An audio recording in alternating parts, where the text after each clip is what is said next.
आणि नमस्कार मित्रांनो, मी पुन्हा एकदा महाजन गुरुजी आपल्या सर्वांचं मनापासून स्वागत करतो.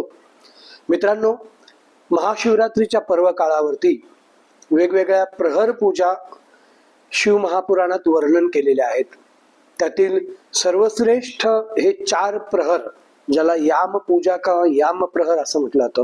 याम म्हणजे बेसिकली रात्रीचे जे 4 प्रहर आहेत, दिवसाचे जे 4 प्रहर आहेत, हे सगळे मिळून अष्टप्रहर एका दिवसामध्ये 8 प्रहर होत असतात. त्यातील जे 4 प्रहर असतात, त्या प्रहरातील जो सर्वात श्रेष्ठ काळ आहे, त्याच काळाला निशीथ काळ असं म्हटलं जातं. आणि हा शिवपूजनामध्ये अत्यंत सर्वश्रेष्ठ वेळ किंवा काळ समजली जाते.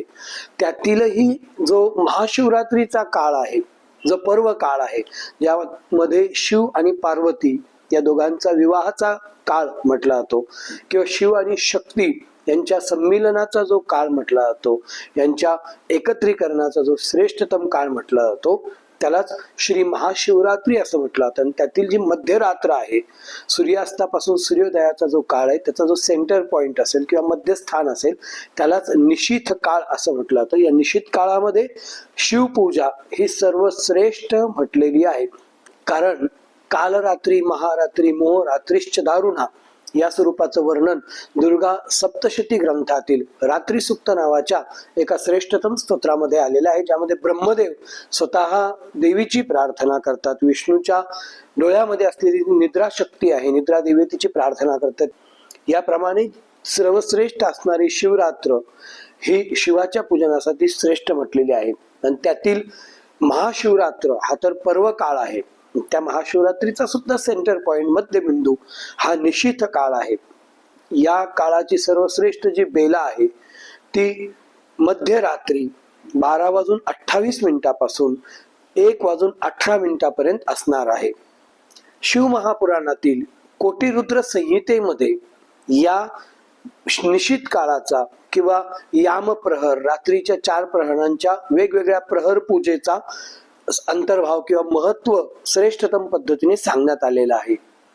शिवार्चन रुद्र जप उपवास शिवालये वाराणस्याच मरणम मुक्तिरेषा सनातनी. याचाच अर्थ असा आहे की तुम्ही शिव मंदिरामध्ये बसा, तिथे जाऊन अर्चन करा. उपवास शिवालये, उपवास म्हणजे उपवास करणं नाही, तर उपवास म्हणजे जवळ जाऊन बसणं.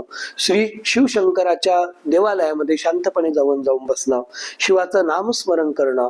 वाराणसीच्या ठिकाणी तीर्थक्षेत्रामध्ये आलेलं मरण ही मुक्तिरेषा सनातनी, तुमची मुक्ती त्यातून होत असते. त्यातून कुठल्याही प्रकारे पुनरपि जननम पुनरपि मरणम, पुन्हा जन्मायचं पुन्हा मरायचं या फेऱ्यामध्ये मनुष्य अडकत नाही. त्याचं सर्वश्रेष्ठ कैलास पदाला त्याची मृत्यूच्या अधीन झाल्यानंतरची प्राप्ती होत असते.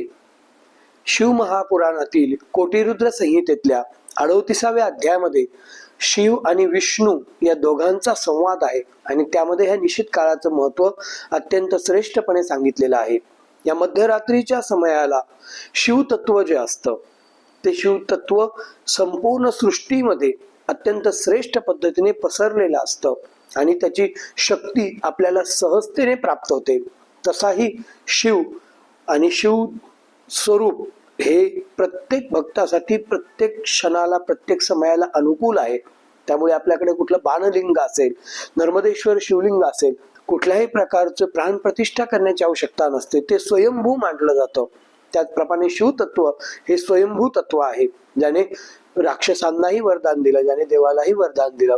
त्याच्यासाठी कुठल्याही प्रकारचा भेद हा भक्तांमध्ये नसतो. त्यासाठी भक्त हा सर्वश्रेष्ठच म्हटलेला आहे. याकरिता शिवपूजा करताना निशीथ काळ हा अत्यंत पवित्र काळ समजला जातो. या निशीथ काळामध्ये आपण शिवाची पूजा कशी करू शकतो, तर शिवनामाचा जप आपण करू शकतो, शिवाची मानस पूजा करू शकतो, शिवाचा रुद्राभिषेक आपण करू शकतो, जाणकार गुरुजींना बोलून त्यांच्याद्वारे पूजा करू शकतो. ऐनवेळी जर ते उपलब्ध नसतील तर आपण सुद्धा स्वतः बसून शिवाची पूजा, शिवाचं अर्चन, पार्थिव शिवलिंगाचं पूजन हे करू शकतो. या निश्चित काळामध्ये विशेष करून काही गोष्टी शिवपूजनामध्ये अर्पित कराव्यात. शिवाला तर 1 लोटा जल, 1 बेलपत्र, थोडा भस्म असलं तरी तो अत्यंत आनंद होतो. शिवाचा नैवेद्य सुद्धा दही भाताचा अत्यंत पवित्र आणि साधा सोपा नैवेद्य सांगितलेला आहे. परंतु आपल्या श्रद्धेने, आपल्या भावनेने आपण जेवढं शिवासाठी पूजन करू, जेवढं काही अर्चन करू, आणि जे काही रुद्र संहितेमध्ये सांगितलेलं आहे, कोटी रुद्र संहितेमध्ये, शिव महापुराणामध्ये सांगितलंय, त्या क्रमाने जर पूजन करू तर त्या पूजा आपल्या स्वतःसाठी अत्यंत अनुकूल होतात आणि शीघ्रतम त्या सफल होणाऱ्या असतात. ह्या पूजेत आपण कुठलं द्रव्य वापरू शकतो? तर सुगंधी चंदन आहे, त्यासमवेत अक्षता आहेत, काळे तीळ आहेत, धोत्रा किंवा धोत्र्याची फळं असतील, फुलं असतील ते आहे, उसाचा रस आहे. या गोष्टी निश्चित पूजनामध्ये अत्यंत श्रेष्ठ म्हटलेल्या आहेत. उडीद किंवा उडदाचे पदार्थ, उडदापासून बनवलेला नैवेद्य, सप्तधान्य आहेत, 7 प्रकारची धान्य वेदामध्ये वर्णन केलेली आहेत. त्या सप्तधान्यांचं अर्चन वेगवेगळ्या क्रमाने आपण नमःशिवाय मंत्राचा जप करत सुद्धा शिवाला अर्पण करू शकतो. त्यासमोर शंख पुष्पी नावाचं औषधी द्रव्य आहे किंवा औषधी वनस्पती आहे. तिचं लिक्विड स्वरूपातलं जल असेल किंवा त्याच्यातली प्रत्यक्ष त्याच्या बीज असतील, पत्र असतील, त्यातील जे जे पुष्प असतील, जे काही उपलब्ध होईल ते शिवाला अर्पण करावं. जर प्राप्त होत असेल तर ते शिवपूजनामध्ये निश्चित काळामध्ये अत्यंत पवित्र म्हटलेलं आहे. हे निश्चित काळाचा जर आपण संकल्प करून व्रत करत असाल तर 14 वर्षाचा काळ हा सफलतेचा काळ सांगितलेला आहे. हे व्रत शिवाच्या श्रेष्ठते पद प्राप्त होण्यासाठी किंवा शिवभक्ती प्राप्त होण्यासाठी, शिवाच्या कृपेने 4 प्रकारच्या ज्या मुक्ती सांगितलेल्या आहेत त्या मुक्तींचा लाभ होण्यासाठी आपण 14 वर्षाचा व्रत किंवा संकल्प करू शकता. जर ते शक्य नसेल तर आपण आपल्या श्रद्धेने ज्या ज्या महाशिवरात्रीला पॉसिबल आहे, शक्य आहे, अशा प्रत्येक वेळी आपण निश्चित काळामध्ये शिवपूजा करावी. निश्चित काळातील पूजा ही संपूर्ण वर्षभरातील शिवतत्वाचं तेज प्राप्त करून देणारी पूजा आहे. कारण या पृथ्वी लोकामध्ये निश्चित काळात काही विशिष्ट प्रकारे ग्रहांचा संयोग होत असतो आणि ती ग्रहदशा या पृथ्वी तत्वावरती अत्यंत श्रेष्ठतम अमृत बीजाचा वर्षाव करत असते. म्हणूनच आपण निश्चित काळामध्ये शिवशंकराचं पूजन करावं. आणि शब्द लक्षात घ्या, निषिद्ध किंवा निषिद्ध काळ नाहीये, तर निषिद्ध काळ असं म्हटलेलं आहे. निशा म्हणजे रात्र आणि निश्चित काळ म्हणजे मध्यरात्र. त्यामुळे त्या काळात केलेली पूजा, शिवपूजा ही अत्यंत परमपवित्र पुण्यफळ प्रदान करणारी ठरते.